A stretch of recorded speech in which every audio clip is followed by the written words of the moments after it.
Hay noches en las que el pasado se cuela por las rendijas del presente, y cada sombra parece esconder un susurro olvidado. Esta es una de esas noches. ¿Hasta dónde estarías dispuesto a llegar por proteger un secreto? ¿Y qué ocurre cuando la verdad pesa más que la culpa? Antes de comenzar, cuéntame desde dónde estás escuchando esta historia. ¿Y qué hora es allí? Escríbelo en los comentarios. Prepárate, porque la historia está pichienta a punto de empezar. Aquella mañana, la niebla londinense no solo cubría las calles como un sudario húmedo, sino que parecía haberse introducido también en los corazones de quienes, como nosotros, contemplaban el día desde la ventana de Baker Street. Holmes, con la mirada fija en el exterior, observaba sin pronunciar palabra cómo la ciudad se desdibujaba entre tonos grises, mientras yo intentaba refugiarme del frío con el segundo té del día. No habían transcurrido más de unos minutos desde que el reloj marcó las 9, cuando se oyó un timbre breve, casi tímido, que resonó con cierta urgencia contenida. Mrs. Hudson, con su paso habitual y reservado, trajo consigo la noticia de un visitante que no había querido identificarse. Holmes alzó apenas una ceja y se volvió hacia mí. «No hay mayor nombre, Watson, que el que se oculta», murmuró, ya tomando asiento en su butaca frente al fuego. El hombre que cruzó el umbral era de estatura mediana, rostro indefinido, y modales de quien ha sido criado en la frontera incierta entre la servidumbre y la clase media educada. Sus ropas eran sobrias y limpias, pero nada en su atuendo revelaba una pertenencia clara. Lo más llamativo de todo era su expresión, una combinación de inquietud contenida y una melancolía profunda que parecía emanar desde los huesos. No pronunció una sola palabra. Se limitó a inclinar levemente la cabeza hacia Holmes y con un gesto tembloroso extrajo de su abrigo un pequeño objeto envuelto en un pañuelo. Lo depositó sobre la mesa baja del salón, giró sobre sus pasos con la mirada baja y salió con la misma discreción con la que había llegado. Holmes permaneció inmóvil. Su mirada, sin embargo, se había encendido con esa intensidad serena que yo conocía bien. El objeto sobre la mesa parecía haberle dicho mucho más que las palabras que no fueron pronunciadas.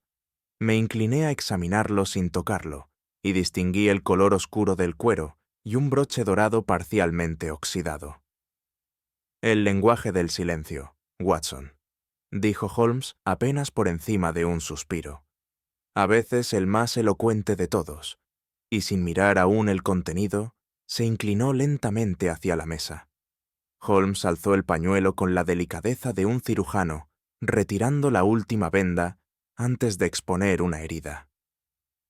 Descubrió un cuaderno de formato mediano, encuadernado en un cuero escarlata envejecido, cuya superficie mostraba marcas de presión como si hubiera sido aferrado con fuerza en momentos de angustia.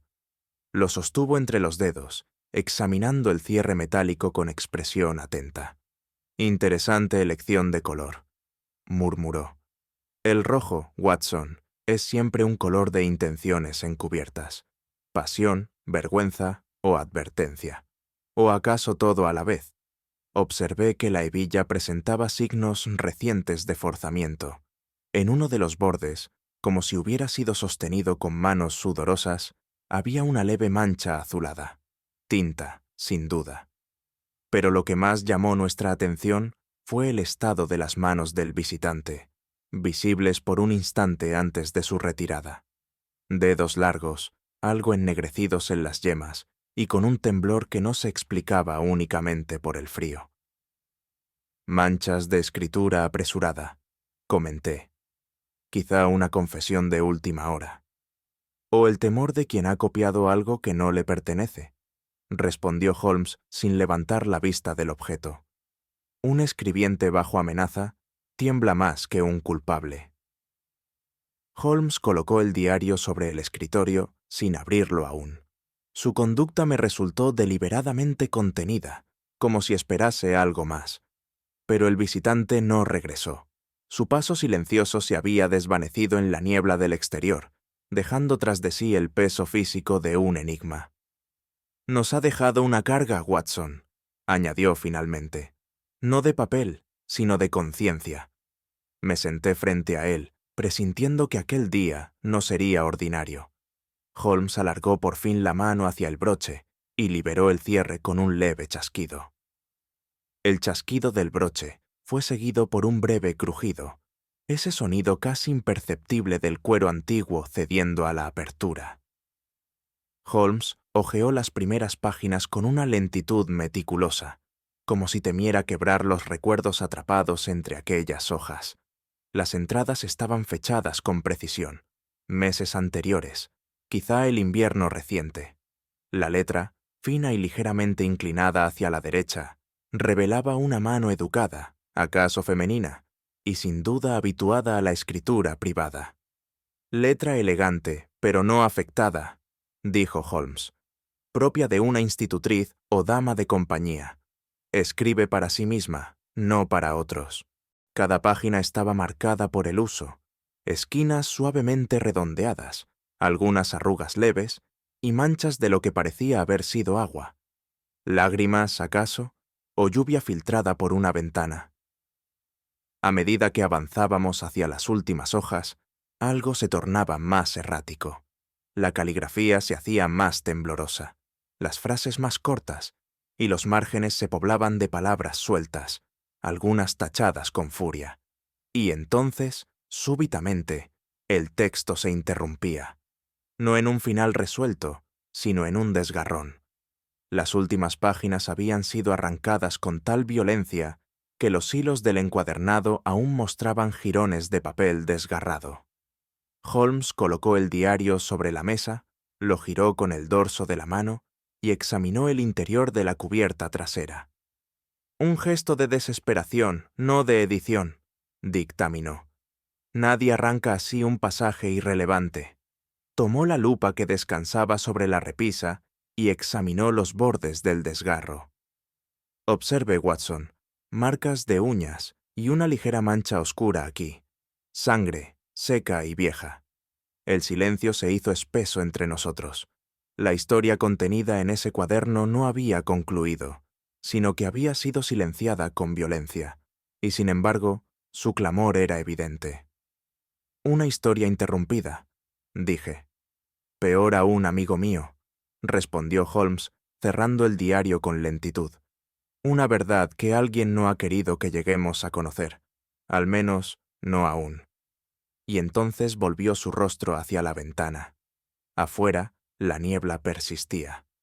Durante varios minutos, Holmes permaneció en silencio, sosteniendo el diario escarlata entre sus dedos, como si se tratase de una pieza arqueológica más que de un objeto reciente. Lo observaba con la meticulosidad de un ornitólogo ante el plumaje de un espécimen exótico, no por su belleza, sino por las mutaciones que revelan su historia. Yo le había visto analizar con igual concentración el polvo de un zapato o las arrugas en un papel de telegrama, pero aquella vez, su mirada no solo era inquisitiva, sino también levemente absorta, como si el objeto hablara un idioma secreto que él comprendía sin necesidad de abrir del todo los labios. «Watson», comenzó por fin, sin apartar la vista del cuaderno, «permítame hacerle una pregunta retórica. ¿Cuántos hombres escriben con desesperación y luego borran esa misma desesperación con igual intensidad? ¿Acaso quiere decir que el contenido ha sido manipulado? No lo dudo, pero lo más significativo no es lo que se ha escrito, sino lo que se ha omitido. Fíjese en los márgenes, vacíos al principio, luego cada vez más densos con anotaciones secundarias, palabras repetidas, símbolos sin aparente orden. Aquí, un círculo alrededor de un nombre. Allí, una cruz invertida en el ángulo inferior. Y observe esta línea. Ha sido trazada 2 veces, como si el autor dudara entre confesar o retractarse. Me acerqué con atención y descubrí que, en efecto, las páginas posteriores parecían casi palimpsestos emocionales. Cada trazo respiraba urgencia. Algunos renglones mostraban presión excesiva. Otros parecían apenas susurros. «Esto no es un diario», concluyó Holmes con voz baja pero firme. «Es una confesión, interrumpida, una súplica disfrazada de rutina». Tomó una hoja en blanco y copió en ella únicamente las palabras que aparecían subrayadas en el manuscrito. La lectura resultante era fragmentaria, pero inquietante. Promesa, carta, gritos, sangre, el error, perdón. Como puede ver, las palabras hablan, incluso cuando el autor ya no puede hacerlo. Y, sin embargo, alguien ha intentado asegurarse de que este testimonio no llegara completo a nuestras manos. Lo que se ha borrado no es insignificante, es precisamente lo que más urgía decir. Sus ojos brillaban con esa chispa contenida que anunciaba no el fin del enigma, sino su nacimiento. Sabía que aquello era apenas la antesala de algo mayor. Holmes cerró el diario con lentitud, como si su mente necesitara una pausa que sus dedos no podían aún concederse. Dejó la mano descansando sobre el cuero rojizo, y luego, sin mirarme, dijo con inusual gravedad: «Hay algo en esta escritura que me resulta inquietantemente familiar, Watson. No tanto por su forma, sino por el ritmo, la manera en que ciertas letras se enlazan con una especie de impaciencia melancólica, como si quien escribía luchara contra el tiempo o contra su propia conciencia». «¿Cree haberla visto antes?» «Más de una vez», respondió tras una breve pausa. «Pero no en un tribunal, ni en un periódico, ni siquiera en una carta formal. Esta caligrafía se parece mucho a la de aquel caso de Hawthorne Lane. ¿Lo recuerda? La mujer desaparecida sin dejar rastro, salvo por unos fragmentos de un cuaderno encontrado bajo el entarimado de su habitación. Lo recordaba con claridad. Fue uno de los pocos casos que Holmes había dejado inconcluso, más por la negativa de los implicados a colaborar que por falta de pruebas materiales. Recuerdo que le molestó profundamente, no por orgullo herido, sino por la intuición de que alguien había sido silenciado y que la verdad, aunque cercana, permanecía inalcanzable. «Sí, Holmes», asentí. «La institutriz escocesa que escribía sus pensamientos en francés, ¿no es así?» «Exactamente, y observe aquí», dijo, señalando la letra F, trazada con una curva ascendente inusual. «Es idéntica a la que vimos entonces, pero no deseo precipitarme. Podría tratarse de una coincidencia, aunque mi experiencia me ha enseñado que las coincidencias, cuando son demasiado elegantes, suelen ser meros velos para ocultar una conexión más profunda». Se incorporó y comenzó a pasear lentamente por la habitación. Yo reconocía en ese andar silencioso el preludio de sus deducciones más penetrantes. Si esta caligrafía es la misma, entonces esta mujer, quienquiera que fuese, conocía algo que debía permanecer enterrado. Tal vez no solo en sentido figurado, Watson. Me estremecí sin saber por qué.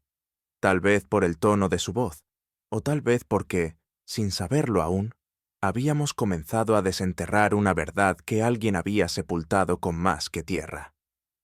Fue durante la mañana siguiente cuando Holmes, tras un breve intercambio de correspondencia con un contacto en la región de Oxfordshire, resolvió que debíamos trasladarnos sin demora a una propiedad rural de nombre sombrío y resonancia ancestral, Ashcombe Hall.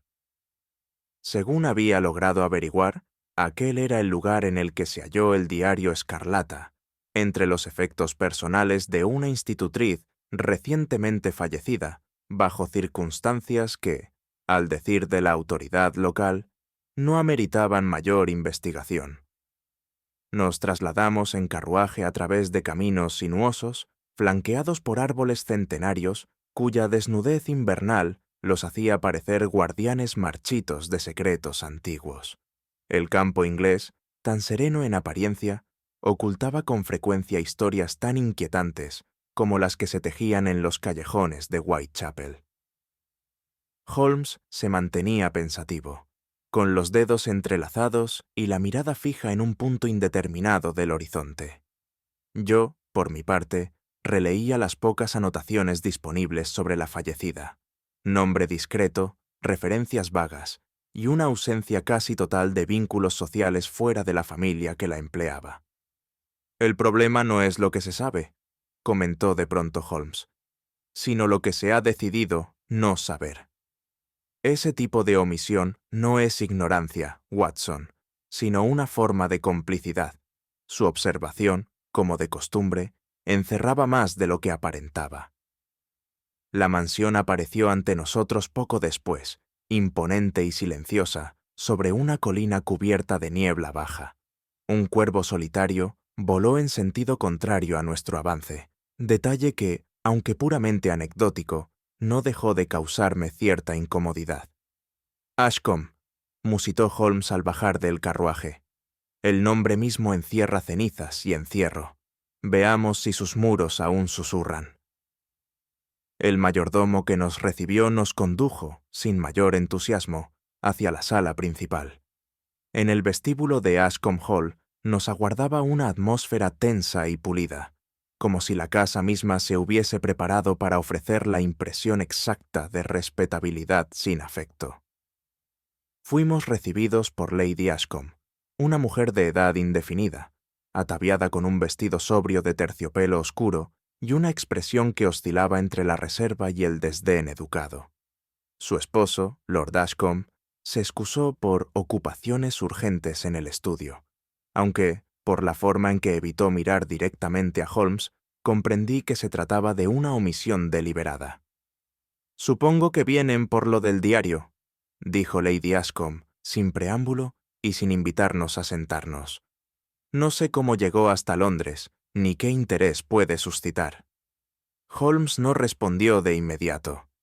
Caminó lentamente por el salón, deteniéndose ante un reloj de péndulo que marcaba las 12:17. Su tic-tac, regular pero fatigado, pareció marcar el ritmo de una conversación que no deseaban hacer. «No estamos interesados en el objeto», dijo finalmente, «sino en su contenido, y en lo que su existencia revela sobre esta casa y quienes la habitan». Lady Ashcombe no se inmutó, pero su mano derecha, que descansaba sobre un aparador de caoba, se crispó levemente. «Era solo una institutriz», añadió ella. «Una joven competente, discreta, algo solitaria tal vez. No había razón para pensar que...» Se interrumpió. «¿Que su muerte fuera algo más que una coincidencia doméstica?», inquirió Holmes con tono suave, casi amable. «Lo comprendo. La muerte, cuando se presenta sin alboroto, es fácil de archivar. Me vi obligado a intervenir, movido por cierta incomodidad ética. Sin embargo, milady, no resulta habitual que una mujer joven fallezca repentinamente y que sus pertenencias más personales acaben en manos anónimas a más de 100 millas de distancia». «Se marchó de noche», respondió. «Al menos eso nos dijo la ama de llaves. Pero, por supuesto, ya no está entre nosotros para confirmar nada». Sus palabras, más que aclarar, oscurecieron el panorama. Holmes se volvió hacia mí con una mirada significativa, como señalándome que la verdad se hallaba, precisamente, en esos pliegues del silencio. Aún quedaban muchas habitaciones por explorar. Mientras recorríamos el pasillo del ala este, antiguamente destinado, según nos indicó el mayordomo, a los sirvientes y preceptores, Holmes se detuvo de pronto ante una puerta entreabierta. Se trataba de una habitación modesta, con mobiliario funcional y sin ornamentos visibles. Una cama de hierro forjado, una mesilla, un perchero vacío. Sin embargo, lo que atrajo su atención fue el extremo opuesto del aposento, una pared donde, a todas luces, debería haber existido una ventana. «Curioso», murmuró. «Esta habitación da al sur, y sin embargo, ninguna luz natural penetra en ella». Se acercó con paso lento y examinó la superficie. La cortina permanecía colgada, pero detrás de ella no había cristal alguno, sino madera clavada desde el interior. Las tablas, aunque firmes, mostraban huellas de haber sido martilladas con precipitación. «Esta ventana ha sido clausurada», dije, sorprendido. ¿Desde dentro? Desde dentro, en efecto, y no recientemente. Observe los clavos, Watson. Están oxidados, pero no por la lluvia, sino por el tiempo. Holmes palpó los bordes, inspeccionó el marco con su lupa y luego se apartó en silencio. Dirigió su mirada hacia la cama, cuyas sábanas estaban perfectamente plegadas, pero presentaban una arruga persistente en el centro, como si una presencia aún pesara sobre ellas. A veces, la arquitectura de una casa revela más que sus habitantes, comentó con voz pensativa. ¿Por qué tapiar una ventana desde dentro? ¿Qué necesidad tan urgente obliga a renunciar a la luz del día? ¿Quizá para evitar ser vistos desde el exterior? Aventuré. O para no tener que ver algo que ocurre fuera, replicó. O, más inquietante aún, para impedir que una mirada, cualquiera, descubriera lo que aquí ocurrió. Se inclinó para recoger una pequeña astilla del suelo, posiblemente desprendida de la madera al ser martillada. Luego, sin decir palabra, volvió a examinar la puerta. En su reverso, tallado con objeto punzante, había un símbolo, una espiral incompleta, apenas visible. Holmes lo observó largamente. Las casas antiguas no guardan secretos, dijo en voz baja. Los absorben. Y luego continuó su marcha hacia el siguiente aposento, donde algo más nos esperaba. Al regresar al salón principal tras nuestra breve exploración del ala este, noté que Holmes se detuvo junto a la chimenea y dirigió una prolongada mirada hacia la pared opuesta, como si algo hubiese cambiado desde nuestra anterior estancia. Mi vista, en un principio, no detectó alteración alguna, hasta que Holmes señaló sutilmente un cuadro que, por su tamaño y marco tallado, parecía ocupar un lugar de preeminencia en la estancia. No obstante, el lienzo había sido deliberadamente girado hacia la pared, ocultando su contenido. ¿Ha observado usted alguna vez, Watson?, dijo Holmes en voz baja, cuán elocuente puede ser una negación visual? ¿Se refiere a ese retrato cubierto? No cubierto, negado. Un retrato dado vuelta no oculta su contenido, lo niega. Alguien en esta casa no puede soportar su presencia, o su mirada. Se acercó con prudencia, como si tocara un objeto sagrado y a la vez maldito, y giró con lentitud el marco hacia la luz. El rostro que emergió del reverso era el de una mujer joven, de expresión melancólica y ojos encendidos de inteligencia serena. No había firma ni fecha. Sin embargo, lo más notable no era el rostro, sino un pequeño rasguño en la parte inferior derecha del lienzo, justo en la zona del corazón. La pintura había sido dañada con intención, aunque con una contención que hablaba más de dolor reprimido que de furia. Holmes se inclinó para examinar el reverso del bastidor, y allí, casi desvaída por el polvo, halló una inscripción en latín, Mea culpa tacita est. Mi culpa es silenciosa, tradujo. Qué curiosa elección para acompañar una imagen tan serena. Lady Ashcombe, que acababa de entrar sin anunciarse, se quedó rígida al ver el cuadro expuesto. Ese retrato debía permanecer vuelto. Le ruego... ¿Quién era?, interrumpió Holmes sin alterar el tono de su voz. Mi cuñada, respondió, tras un silencio prolongado. Murió joven, y no de forma sencilla. La ambigüedad de sus palabras dejaba entrever un pasado enterrado con esfuerzo. Holmes no dijo más, pero su mirada se volvió una vez más hacia la cicatriz del lienzo. Los retratos no mienten, Watson, pero pueden ser castigados por decir la verdad. Y abandonó el salón con paso firme. La última pieza del día, y quizá la más enigmática, fue aportada por el ser más inocente de la casa, el pequeño Frederick Ashcombe, único hijo varón del matrimonio. Al llegar la noche, mientras Holmes y yo nos alojábamos en una habitación contigua al ala familiar, oímos murmullos apagados que parecían proceder del piso superior. No era grito ni lamento, sino algo más inquietante. Un murmullo rítmico, como de oración rota o letanía olvidada. Holmes descalzo y en silencio, ascendió las escaleras con el sigilo de quien no desea interrumpir un fenómeno más que investigarlo. Le seguí sin emitir palabra. Llegamos ante la puerta entreabierta del cuarto infantil. Allí, bajo la penumbra de una lámpara de gas suavemente encendida, yacía el niño, dormido, aunque sus labios no descansaban. Murmuraba con voz quebrada: «Annabel, la sangre. No abras la ventana. No mires». Holmes se inclinó, y con la precisión de un entomólogo examinando una criatura rara, escuchó sin intervenir. Solo cuando el niño repitió el nombre Annabel por tercera vez, Holmes se incorporó. «No se despierta», susurré. «¿Habla en sueños?» «Habla desde un recuerdo que no puede pertenecerle», respondió Holmes en tono sombrío. «Ese nombre lo he oído antes». «¿En el diario?» «Number Inn, el caso de la institutriz desaparecida en Norfolk. Hace 5 años. La hermana menor se llamaba Annabel. Era muda, pero solía escribir notas, hasta que desapareció también. Nos retiramos sin despertar al niño». En el pasillo, Holmes parecía más perturbado que de costumbre.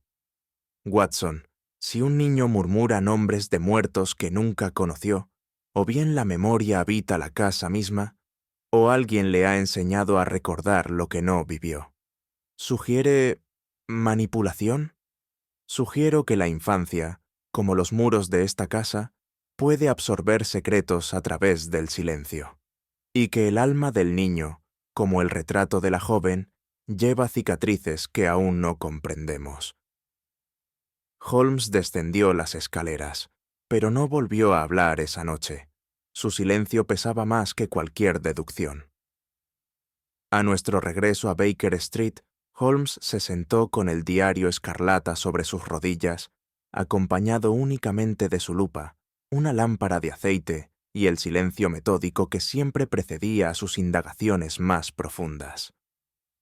Yo observaba desde mi sillón, sin interrumpirle, acostumbrado ya a la cadencia casi meditativa con la que se sumergía en el estudio de lo que otros considerarían simples detalles. Pero en manos de Holmes, cada mínima imperfección se convertía en vestigio, cada irregularidad en prueba de intención. «Watson», dijo sin apartar los ojos del papel, «hay quien escribe para confesar, y hay quien escribe para ser descubierto. Lo que tenemos aquí no pertenece a ninguna de esas dos categorías. Esta mano escribió para ocultar». Señaló con la lupa una mancha oblonga, imperceptible a simple vista, junto al margen inferior derecho. «Observe cómo la tinta se expande irregularmente. No es el trazo del plumín, sino la consecuencia de haber sido emborronado, acaso con un pañuelo, en un gesto súbito.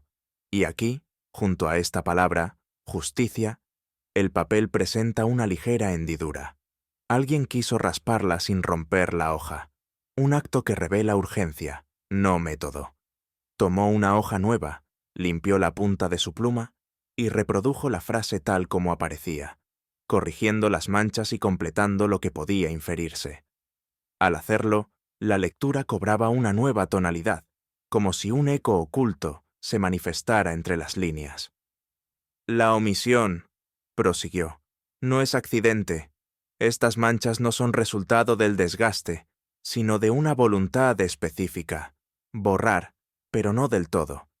Es un silencio que desea hablar, pero con la lengua atada». Me estremecí ligeramente ante la conclusión. ¿Un llamado de auxilio? ¿O una advertencia, Watson? Aún no lo sabemos, pero en este caso, el vacío resulta tan elocuente como la palabra escrita. Fue durante esa misma tarde, mientras el crepúsculo teñía de añil los ventanales de nuestra estancia, que Holmes halló lo que definió como el nervio oculto del manuscrito. Había estado hojeando el diario no en orden cronológico, como dictaría la costumbre, sino en saltos aparentemente aleatorios, revisando páginas específicas, volviendo a otras, como si persiguiera un ritmo invisible. «Note usted, Watson», dijo, mostrando una página central. «Aquí, temor está escrito con tinta rojiza, y sin embargo no hay correlato cromático en el resto del párrafo. Más adelante, la palabra espejo aparece en tinta similar, y aquí, en una entrada posterior, deslealtad. Al principio, atribuí aquellas variaciones a meras diferencias de tinta, quizá debidas al uso sucesivo de diferentes frascos. Pero pronto me percaté de que las palabras señaladas no compartían contenido temático con los fragmentos que las rodeaban.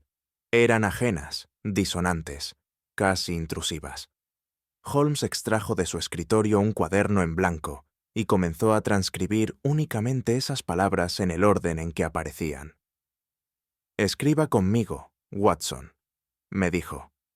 «Si mis cálculos son correctos, deberíamos hallar entre estos términos una línea narrativa secundaria». Las palabras, una vez agrupadas, ofrecían un resultado desconcertante. Temor, promesa, cruz, silencio, espejo, puerta, sangre, deslealtad, castigo, él. «¿Lo ve?», preguntó Holmes.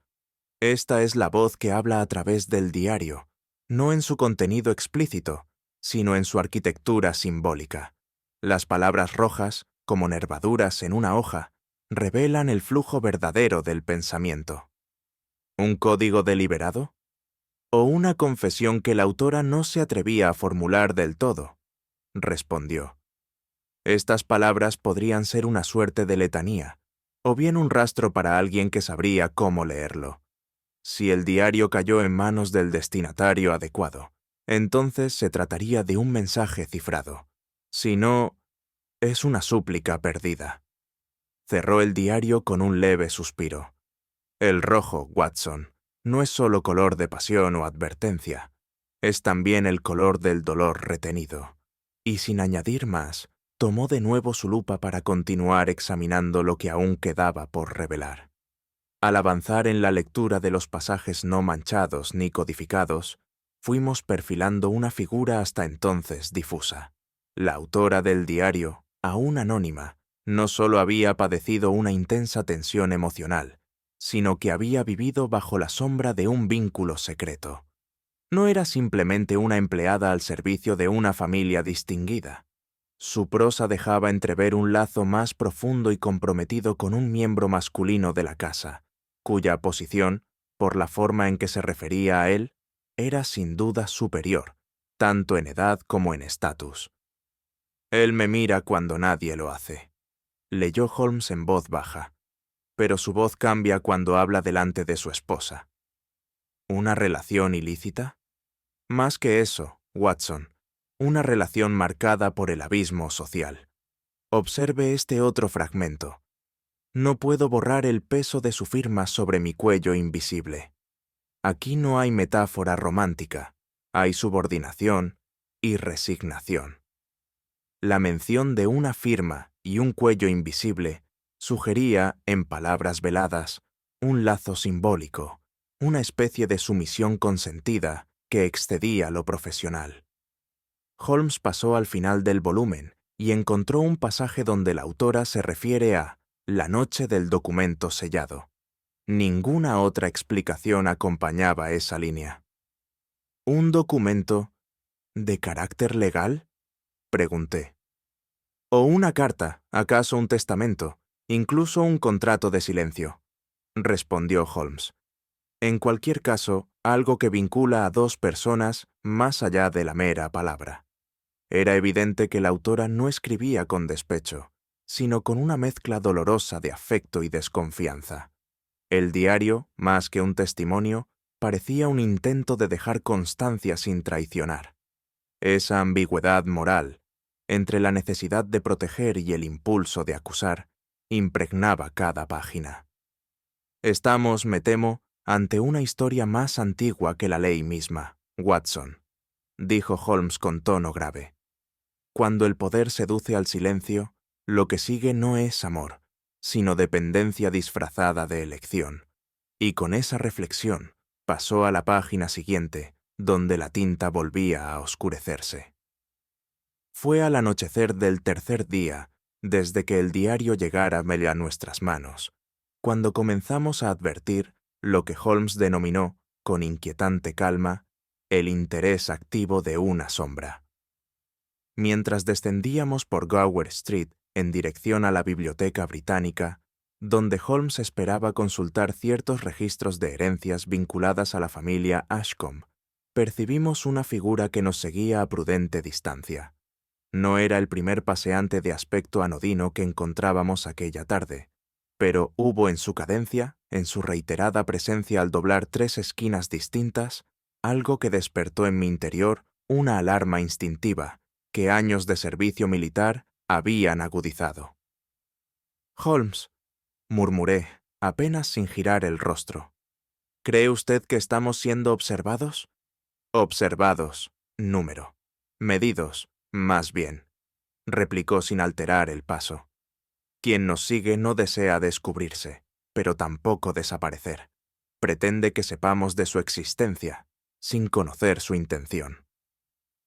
Aceleramos el paso súbitamente al cruzar Tavistock Square, solo para detenernos bajo la marquesina de un hotel. Al mirar hacia atrás, el callejón quedaba vacío. «La niebla de Londres tiene cualidades generosas, Watson», comentó Holmes. «Disuelve figuras, pero no las intenciones. Aquel encuentro no fue un episodio aislado. Durante los días siguientes, notamos señales de presencia. Una silla movida en nuestra ausencia, un sobre abierto que no había sido tocado por Mrs. Hudson, huellas de barro en el zaguán pese a que ninguno de los dos había salido. El diario escarlata parecía haber adquirido un valor más allá de lo simbólico. «No solo alguien desea que no leamos lo que contiene», dijo Holmes una noche. «También teme que podamos entenderlo». Lo dijo mientras abría un nuevo recorte de periódico, donde un nombre conocido emergía con peligrosa claridad. El nombre que Holmes señaló con el índice, sin exclamaciones, sin dramatismo alguno, fue el de Sir Basil H. Willoughby, miembro del Parlamento por el distrito de West Suffolk, figura respetada en los círculos conservadores y reputado por su discurso intachable en temas de moral pública.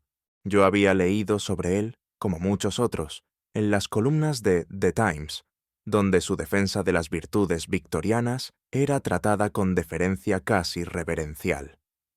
«Un hombre irreprochable, según los diarios», comenté con escepticismo. «Impecable en la superficie, y por ello precisamente digno de sospecha», replicó Holmes. «¿Recuerda usted la firma a la que se aludía en el diario? ¿Aquella que pesaba sobre un cuello invisible? Pues bien, he comparado las letras iniciales con una nota manuscrita que Sir Basil envió a la Royal Society hace 3 años. Coinciden en al menos 5 trazos característicos. ¿Insinúa usted que la relación entre este caballero y la institutriz fue...? No lo insinúo, Watson, lo deduzco.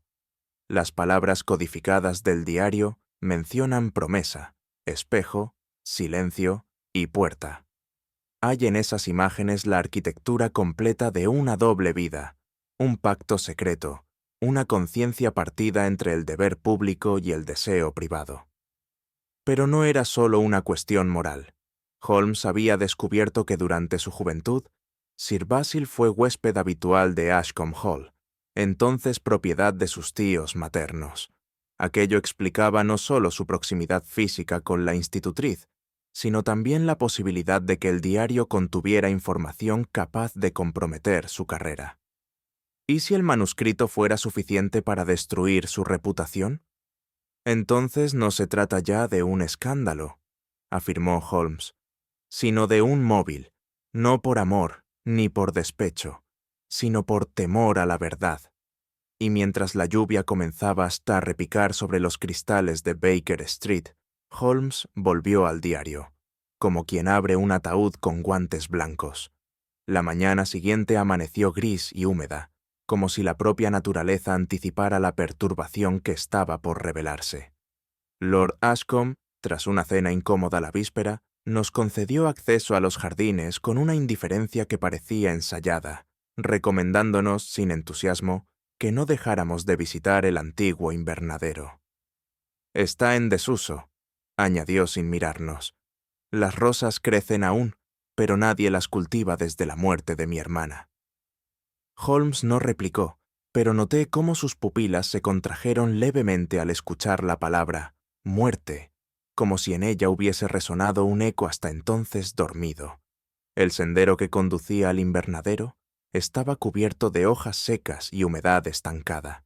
La estructura misma, de cristal verdoso y marcos herrumbrosos, se alzaba como un relicario olvidado de otro tiempo. Al cruzar el umbral, fuimos recibidos por un aroma penetrante que no se correspondía con flores marchitas ni tierra húmeda. Era más denso, más amargo, una exhalación añeja que perturbaba los sentidos sin llegar a definirse del todo. Holmes se detuvo de súbito. «Este olor», dijo, cerrando los ojos, «no pertenece al reino vegetal. Hay algo que no fermenta, sino que ha cesado». Caminó hasta el rosal escarlata, cuyas raíces parecían aferrarse con obstinación al centro mismo del suelo de piedra. Se agachó y con su bastón removió con delicadeza la tierra que lo rodeaba. No pasaron más de 2 minutos antes de que un cambio súbito en su expresión me obligara a acercarme. En medio del polvo oscuro, una tela de lino ennegrecido asomaba como la esquina de un pañuelo olvidado. «Watson», dijo con tono grave, «temo que lo que este rosal nutre no son únicamente minerales». Continuó retirando la tierra, revelando poco a poco lo que claramente era una forma más sólida, curva y artificial. Mis dedos se tensaron sin querer. Aquel invernadero, que parecía cultivar vida en abandono, estaba por revelarnos algo infinitamente más sombrío. A medida que Holmes apartaba la tierra, quedó al descubierto una osamenta parcial, dispuesta con una precisión que desmentía toda idea de accidente o precipitación. La tela inicial resultó ser el resto de una blusa femenina, cuya trama aún conservaba botones de nácar, aunque carcomidos por la humedad y el tiempo. Lo que emergió a continuación fue la curva pulida de un cráneo humano, sin fracturas visibles, pero con una grieta leve en la base occipital. «No fue enterrada al azar», observó Holmes. «Mire usted la alineación de los huesos, Watson. Este cuerpo fue dispuesto deliberadamente, con las manos cruzadas sobre el abdomen y el rostro vuelto hacia abajo. Es una sepultura, no un encubrimiento desordenado». Una mezcla de respeto y horror me invadió mientras ayudaba a a extraer el resto del esqueleto, que yacía completo, sin señales de haber sido mutilado, pero con claros indicios de haber permanecido allí durante años. Holmes examinó con cuidado las vértebras y costillas, murmurando para sí anotaciones anatómicas. «Sexo femenino, complexión delgada, edad estimada entre 20 y 30 años», dictaminó. Murió en la estación cálida, a juzgar por la capa superficial de tierra que se había depositado entre las raíces. En ese instante, escuchamos pasos sobre el entarimado exterior.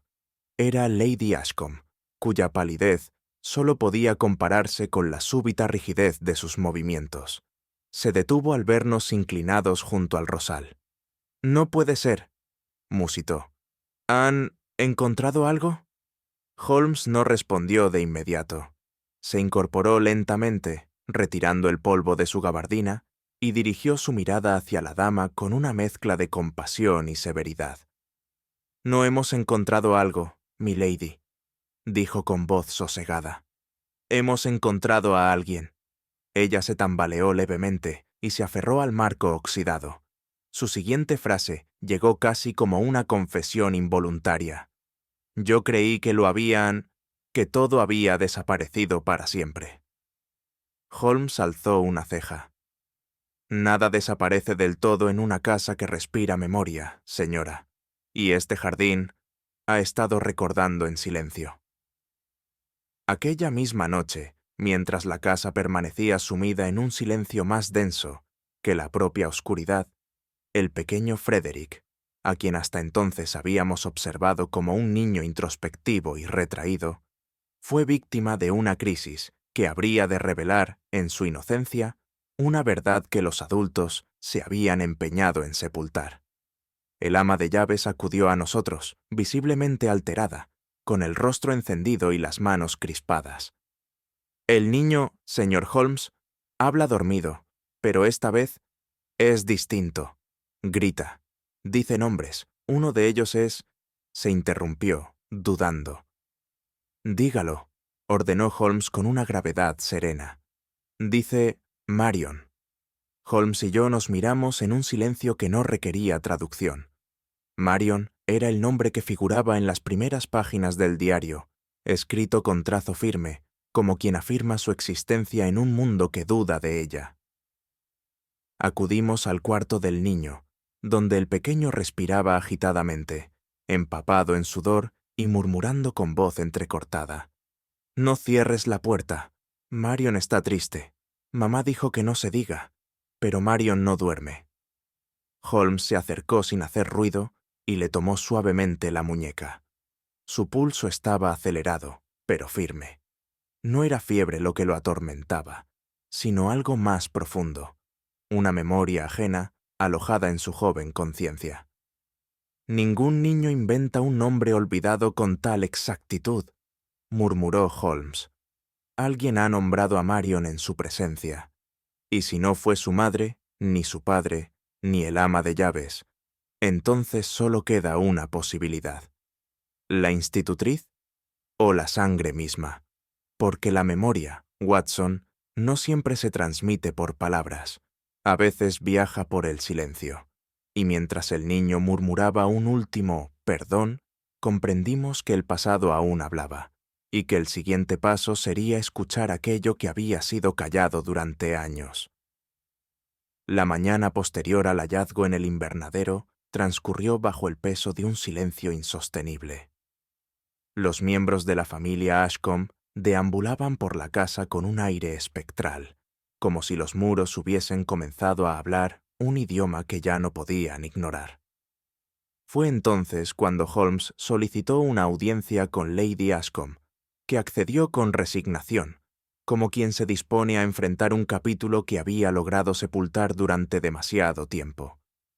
Nos recibió en el pequeño gabinete que usaba para escribir cartas, un recinto hermético en su orden y su frialdad.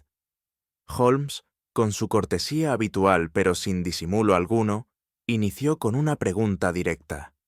¿Conocía usted a una joven llamada Marion, empleada aquí hace más de una década?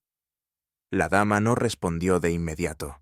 Cerró los párpados, y cuando volvió a abrirlos, algo en su mirada había cambiado. No era derrota, sino una suerte de rendición moral. «Sí», susurró. «Marion fue criada en esta casa, sirvienta desde los 14 años. Nadie la visitaba, nadie la reclamaba. Y desapareció», añadió Holmes. «Una mañana ya no estaba. El ama de llaves dijo que había tomado sus cosas durante la noche. Nadie protestó, nadie preguntó». «¿Ni usted?» Pensé que era mejor así. Había tensiones. El señor Willoughby, primo político entonces, era hombre de presencia imponente y voluntad caprichosa». Su voz se quebró levemente. Holmes no la interrumpió. Esperó, como suele hacerlo, hasta que el remordimiento toma la palabra por sí solo. «No hubo escándalo», continuó ella, «y eso era lo importante. No me enorgullece. Pero en aquel tiempo, el decoro se medía más que la justicia». Holmes asintió, sin reproche, pero con un juicio que se percibía en la quietud de su rostro.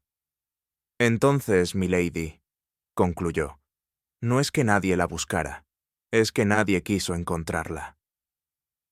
Poco después de abandonar el gabinete de Lady Ashcombe, Holmes y yo nos retiramos a la biblioteca de la casa, donde él se instaló frente a una mesa cubierta de libros que no habían sido abiertos en años.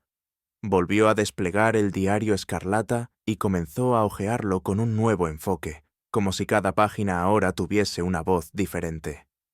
«Watson», dijo con tono reflexivo, «la escritura puede decirnos tanto por su forma como por su contenido, y en este caso hay un cambio notable en la calidad emocional del trazo». Le observé detenerse en las primeras páginas, donde las letras eran decididas, ligeramente angulosas, con inclinación de quien escribe desde la subordinación, pero con dignidad.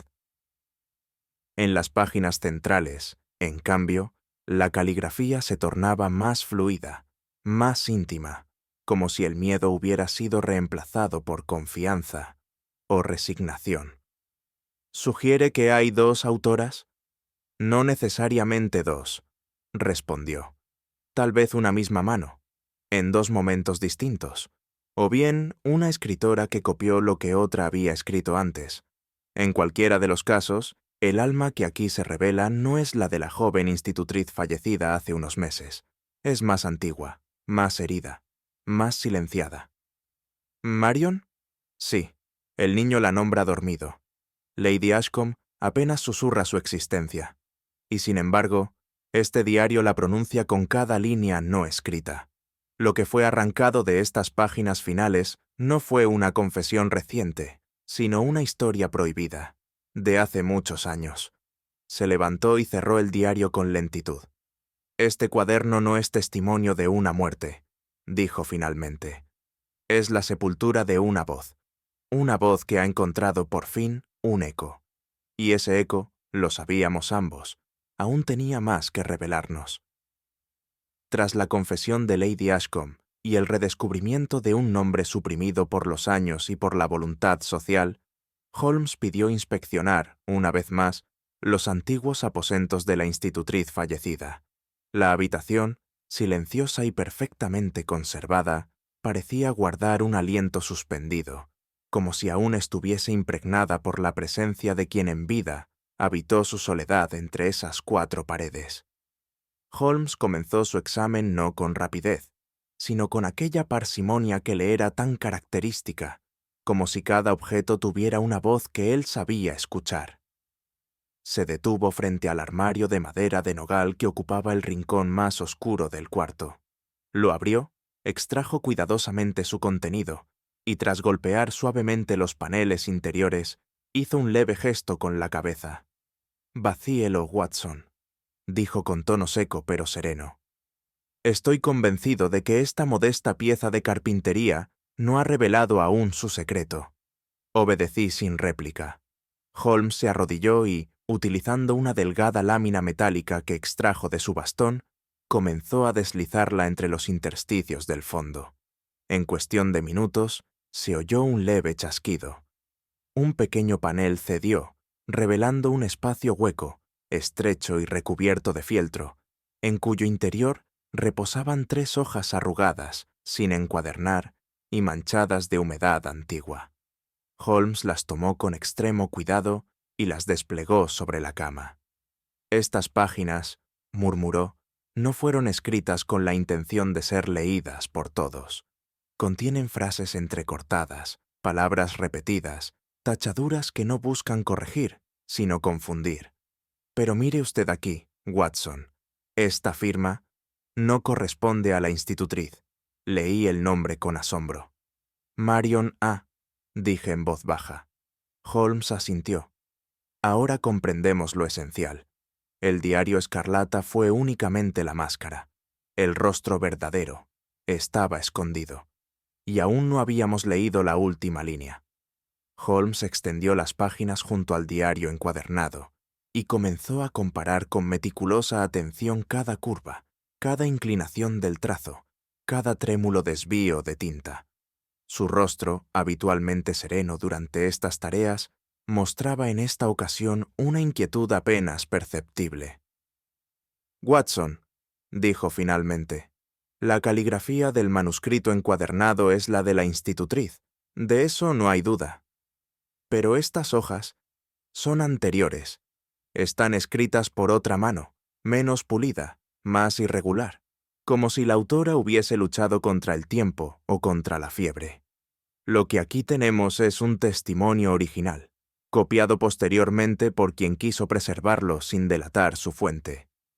¿Cree que la institutriz lo encontró?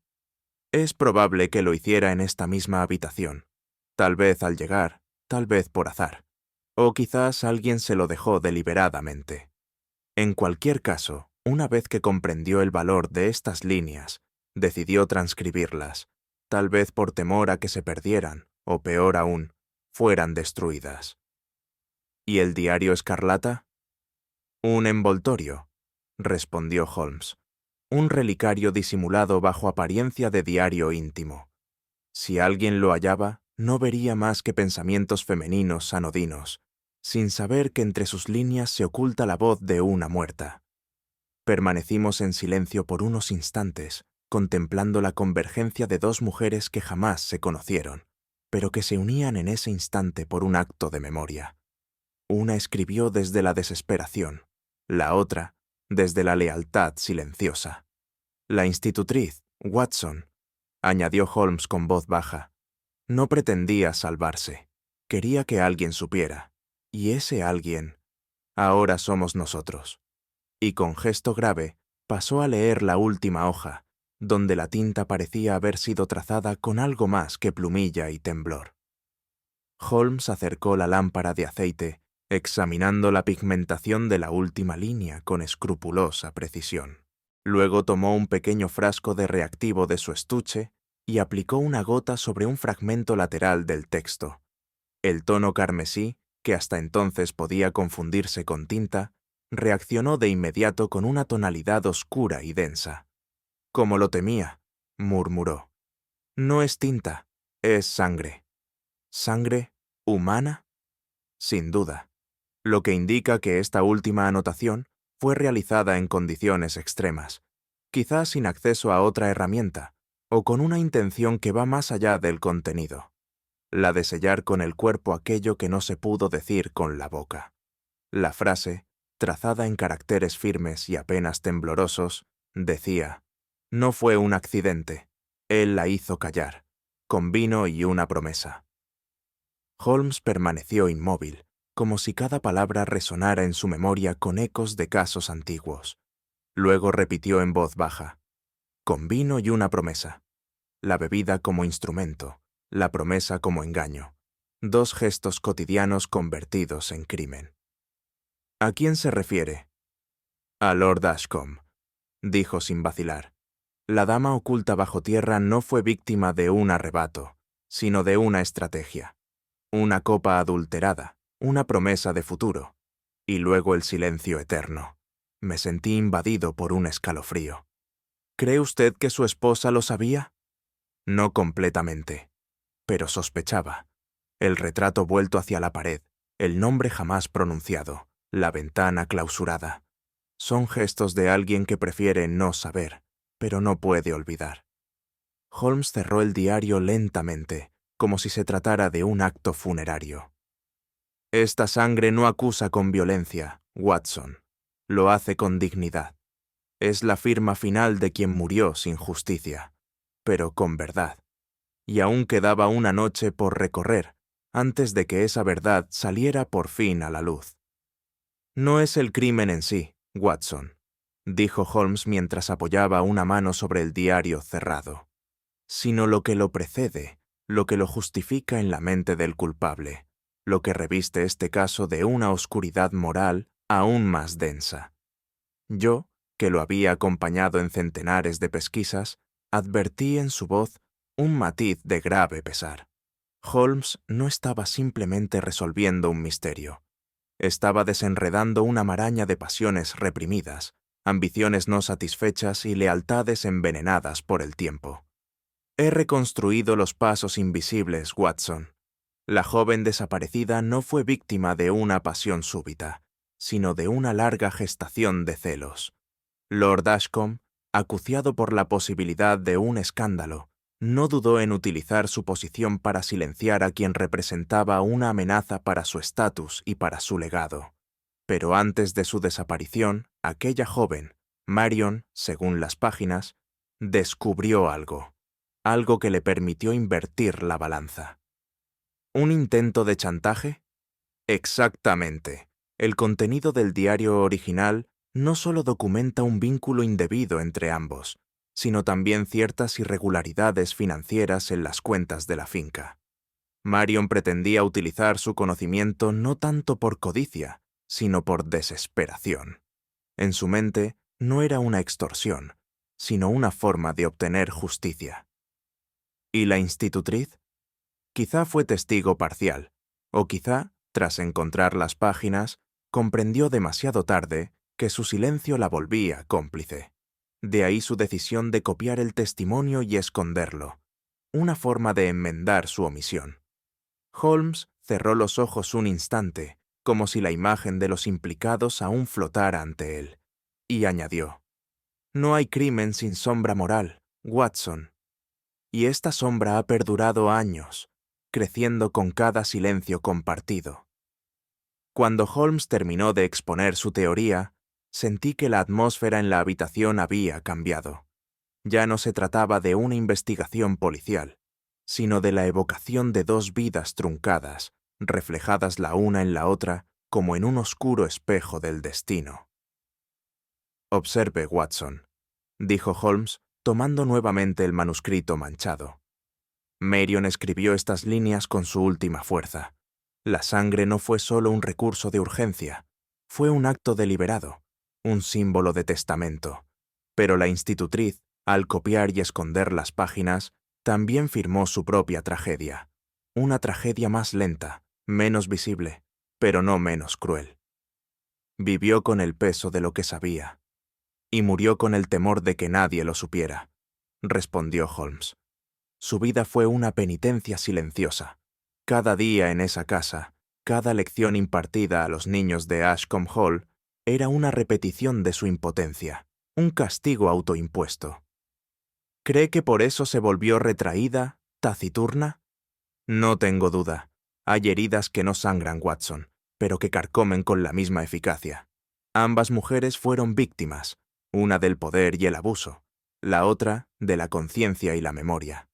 Holmes se levantó con lentitud. Sus movimientos eran medidos, casi ceremoniosos. Dos mujeres, dos tiempos distintos, dos voces que nunca se cruzaron y sin embargo se entendieron. Una escribió para ser escuchada, la otra para que no se perdiera aquel eco. ¿Y ahora? Ahora nos corresponde a nosotros decidir si ese eco será ignorado o si resonará por fin, allí donde la justicia no puede llegar, pero la verdad sí. Y en ese instante comprendí que la noche aún no había terminado, ni la verdad terminado de revelarse. Una lluvia insistente, más obstinada que violenta, nos recibió al descender del coche de alquiler en las inmediaciones de Ashcombe Hall. El cielo se mantenía encapotado, como si la naturaleza se negara a permitir que aquella noche culminara en tranquilidad. Sherlock Holmes, cubierto con su largo abrigo gris y con el rostro apenas visible bajo el ala de su sombrero, caminaba con paso firme, guiado más por el hilo de su razonamiento que por la ruta tangible del sendero que cruzábamos. «Watson», me dijo en voz baja, sin detenerse, «cuando el telón cae demasiado pronto, siempre sospecho que el verdadero acto ha tenido lugar entre bastidores». Entendí por sus palabras que no consideraba cerrado el asunto del diario, ni la red de pasiones que había puesto en marcha. La mansión, oscura y silenciosa, parecía haberse tragado sus propios horrores. Pero Holmes, a diferencia de mí, no se dejaba embaucar por el reposo aparente de las piedras, ni por el sueño de sus moradores. Accedimos por una puerta lateral, cuya cerradura Holmes había examinado durante la tarde anterior con estudiado detenimiento. Nadie notó nuestra entrada, ni siquiera el ama de llaves, que debía rondar los salones como un espectro adormilado. Nos instalamos en un pequeño salón contiguo a la biblioteca, desde donde podíamos observar discretamente el pasillo central. La tormenta afuera marcaba el compás de nuestra espera. Cada gota, un eco del tiempo que se nos escurría entre los dedos. Yo, confieso, me sentía desasosegado por una intuición vaga, un malestar sin nombre. Holmes, en cambio, permanecía inmóvil, atento a los rumores sutiles de la casa, como un sabueso que aguarda la señal definitiva de su presa. Y entonces, en medio de ese silencio denso, un leve crujido. La artimaña había sido cuidadosamente concebida. Horas antes, y en presencia de los moradores de la casa, anunciamos que partiríamos aquella misma tarde, aduciendo compromisos en Londres que no podían ser demorados. La señora Ashcombe nos despidió con una mezcla de alivio y cortesía contenida. El joven Hubert pareció más confundido que satisfecho. Ninguno, sin embargo, sospechó que nuestras palabras no eran sino un movimiento dentro de un tablero más amplio. «El teatro de lo oculto, Watson», musitó Holmes cuando nos replegamos al interior. «Exige una doble representación, una para los actores, otra para los autores. Confiábamos en que, ante nuestra supuesta ausencia, alguien aún no del todo identificado, se atreviera a actuar. La codicia, el temor a ser descubierto, o incluso la lealtad desesperada a un recuerdo muerto, podían convertirse en estímulo suficiente. La oscuridad del salón en el que permanecíamos era casi total, salvo por la pálida luz que filtraba la rendija de la puerta entornada. Holmes, que se había acomodado sin emitir un solo sonido, sostenía en su mano derecha una pequeña libreta, en la que anotaba pensamientos con una precisión casi obsesiva. Yo, en cambio, sentía que mis sentidos se agudizaban al punto de percibir el crujido de la madera al contraerse, o el susurro del viento contra los postigos. Pasaron minutos que parecieron horas. A punto estuve de hablar, de preguntar siquiera si nuestra espera tenía sentido. Pero Holmes me hizo un gesto imperceptible. Había percibido algo. Un leve roce, un ademán fuera de lugar, un paso contenido. La casa ya no dormía en silencio. Y así aguardamos. No por simple curiosidad, sino por el presentimiento de que quien apareciera no lo haría guiado por el azar, sino por la urgencia ineludible de su conciencia. El reloj, oculto en la penumbra, marcó discretamente la medianoche. Fue entonces cuando lo vimos. Una figura se deslizó desde el corredor hacia el ala este, con la torpeza propia de quien desea pasar desapercibido, y sin embargo es empujado por una necesidad mayor que el miedo. Holmes no necesitó mi confirmación. Con un gesto rápido me indicó que lo siguiera en completo silencio. El desconocido, aunque pronto sabríamos su identidad, avanzó hacia la habitación que había pertenecido a la institutriz fallecida. Una estancia sencilla, desprovista ya de cualquier adorno personal, salvo por el mobiliario pesado y austero que Ashcombe Hall conservaba desde generaciones. La figura penetró en ella con la familiaridad de quien conoce cada centímetro del terreno que pisa. Cerró la puerta con suavidad y se dirigió directamente al armario empotrado. Desde nuestra posición oculta, alcanzamos a distinguir sus movimientos. No se trataba de un ladrón inexperto ni de un sirviente curioso. Buscaba algo muy específico, con manos temblorosas pero decididas. Abrió cajones, retiró papeles viejos, palpó con frenesí los compartimentos. Su respiración, agitada, llegaba hasta nosotros como un susurro quebrado por la ansiedad. «La culpa rara vez duerme, Watson», me dijo Holmes con voz contenida. «Y esta noche ha venido a reclamar su parte del silencio». De pronto, el individuo extrajo de un compartimento oculto una pequeña libreta encuadernada en cuero rojo. La reconocí de inmediato. El diario, o más bien, la copia. Aquello que la institutriz había replicado y escondido, sabiendo que algún día alguien intentaría borrar las últimas palabras de una mujer olvidada. «Ahora lo sabemos con certeza», murmuró Holmes. «No todos los crímenes dejan sangre en el suelo. Algunos, como este, gotean lentamente, desde la conciencia». Y sin pronunciar una sola palabra más, abrió la puerta con determinación. El joven se volvió con un sobresalto apenas contenible, el rostro bañado en una palidez espectral, cuando Holmes empujó la puerta y cruzó el umbral sin un atisbo de vacilación. La libreta que sostenía en sus manos cayó con un golpe seco sobre la alfombra, y por un instante la tensión suspendida entre los tres pareció una cuerda demasiado tensa, a punto de quebrarse. «Señor Hubert Ashcombe», dijo Holmes con aquella calma demoledora que solo él sabía desplegar. «Temo que ha llegado el momento de dejar de huir, incluso de sí mismo». Yo observé, no sin una turbación íntima, cómo el joven se debatía entre la indignación y el derrumbe.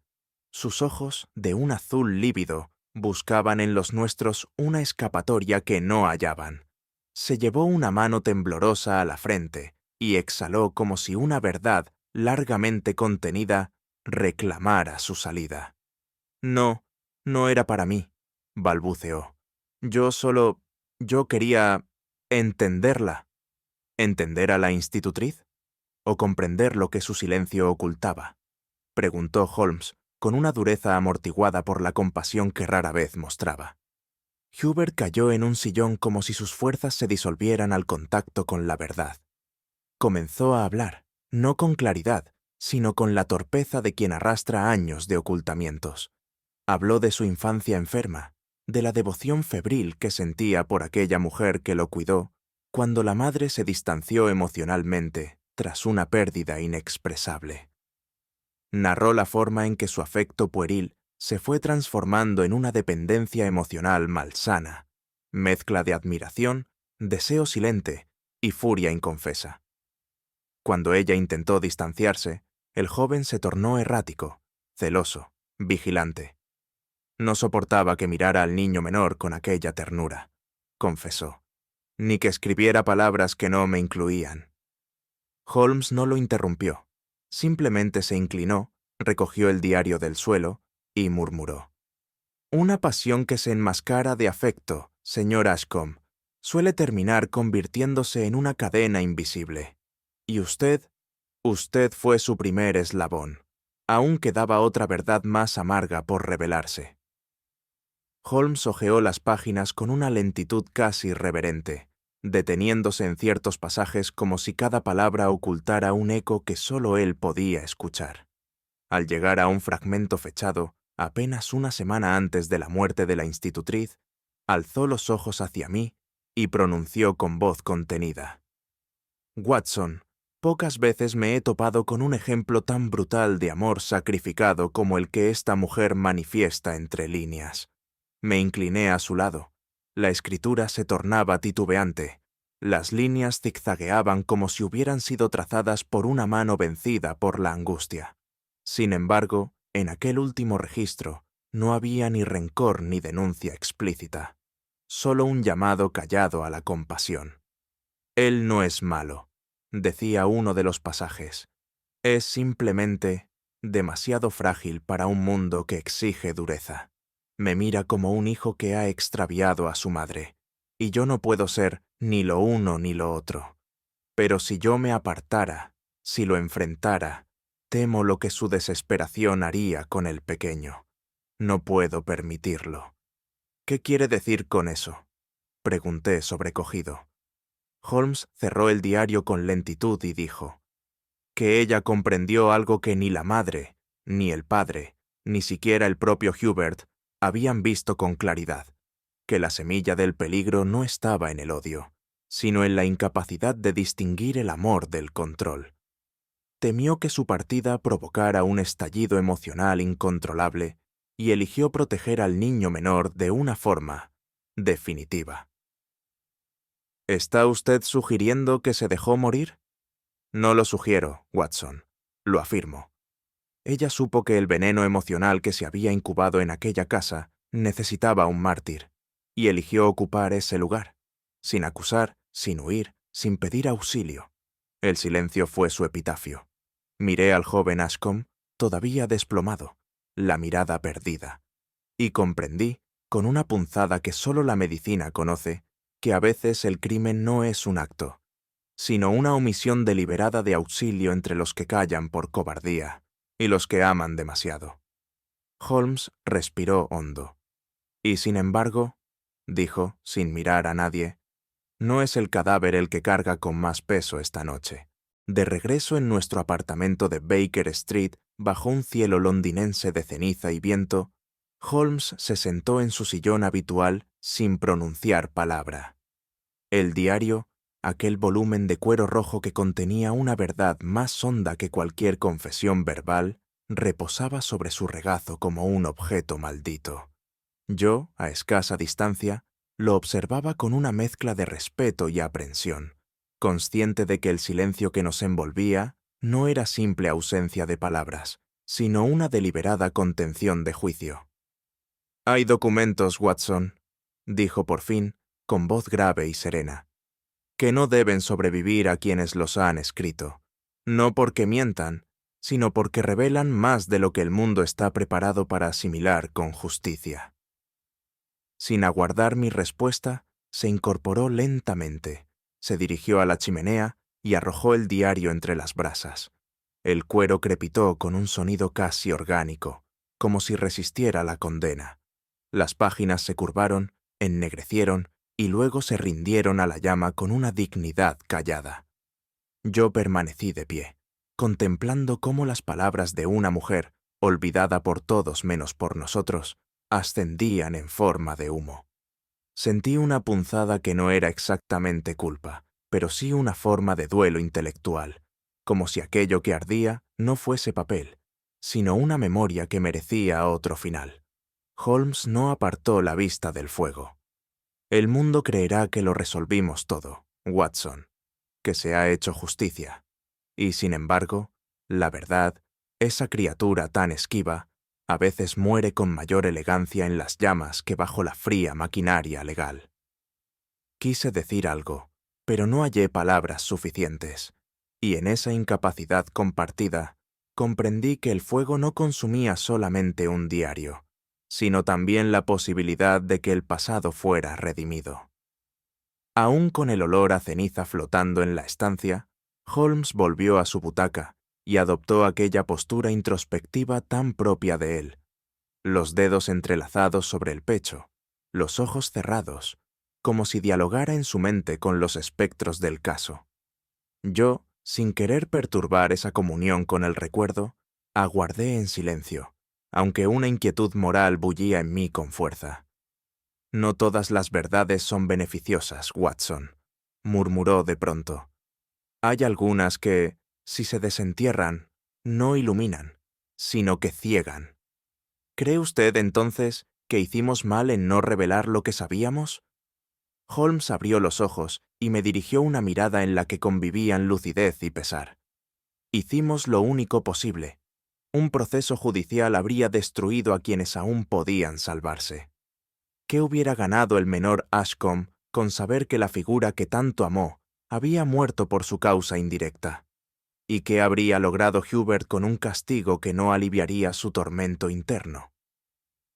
Me incliné hacia adelante, incapaz de sofocar la carga emocional que la jornada nos había legado. «Pero la verdad, ¿no es siempre preferible, aunque duela?» Holmes suspiró. «La verdad, mi querido amigo, es como un bisturí. En manos sabias puede sanar. En las torpes, destruye. Hoy no hemos mentido, Watson. Solo hemos escogido qué herida valía la pena evitar». Permanecimos así, sumidos en una meditación que no requería mayor análisis. En mi fuero interno, reconocía la validez de su razonamiento, aunque cierta parte de mí, quizá la más humana, anhelara que la justicia tuviera siempre rostro visible. Pero Holmes ya había decidido, y en su decisión descansaba no solo la lógica, sino una compasión que rara vez mostraba. Poco después, mientras las brasas aún emitían su tenue fulgor anaranjado, Holmes tomó entre sus dedos un pequeño fragmento que el fuego no había consumido del todo. Un recorte chamuscado con unas palabras apenas legibles. Me lo extendió sin pronunciar una sola sílaba. Yo lo tomé con delicadeza y leí en voz baja. «Si alguna vez alguien encuentra esto, que sepa que amé, temí y elegí callar». Holmes asintió. «Las mujeres que han sufrido en el anonimato, que han sido sombras en hogares donde eran columnas invisibles, merecen, cuando menos, ser recordadas». Yo cerré los ojos por un instante y vi no solo el rostro de la institutriz, sino el de tantas otras que pasaron por nuestras investigaciones, casi siempre silentes, casi siempre juzgadas por criterios que no soportarían ser aplicados a los hombres. Era como si el mundo se hubiera habituado a su invisibilidad, y solo el crimen o el sacrificio lograran, de forma abrupta, devolverles su humanidad. Watson, dijo Holmes, saliendo de su introspección con tono grave, si alguna vez usted decide escribir sobre este caso, omita los nombres, pero no las voces. Hay historias que, aunque no puedan salvarse de las llamas, resisten en la conciencia de quienes las escucharon con respeto.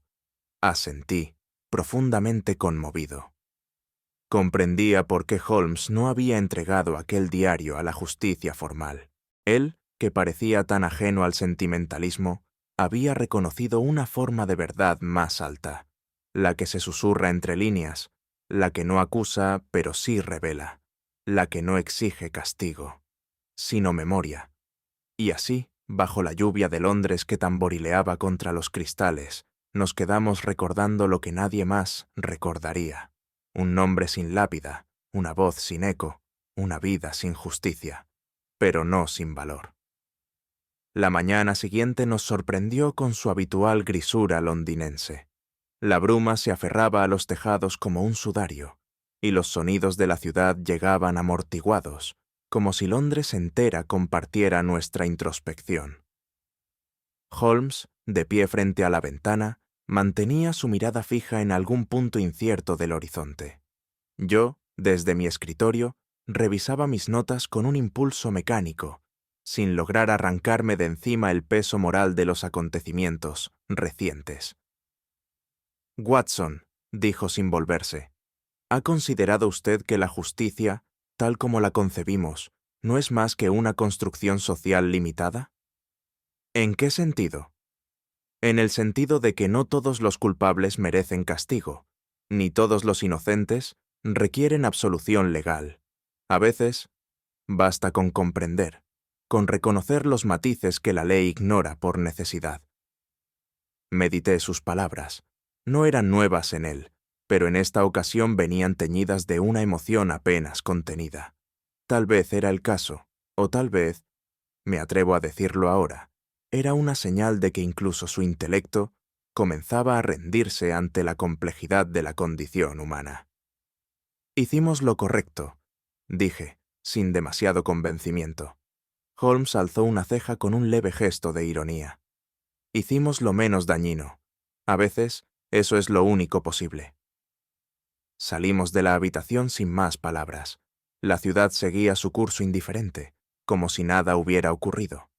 Pero yo sabía, y él también, que algo en nosotros había cambiado, que habíamos cruzado una frontera moral donde la deducción cedía paso a la compasión, y donde el verdadero misterio no residía en descubrir al culpable, sino en decidir si revelarlo. Y así, mientras el humo de los trenes ascendía por los cielos de Baker Street, comprendí que algunas verdades, por su misma naturaleza, solo pueden ser contempladas desde el silencio. A veces, lo más doloroso no es aquello que se oculta, sino lo que se calla por amor. ¿Y tú, hasta dónde habrías llegado para proteger a quien no podía defenderse? Cuéntamelo en los comentarios. Me encantará leerte. Si te ha gustado esta historia, deja tu like, compártela con alguien curioso. Y no olvides suscribirte para más enigmas.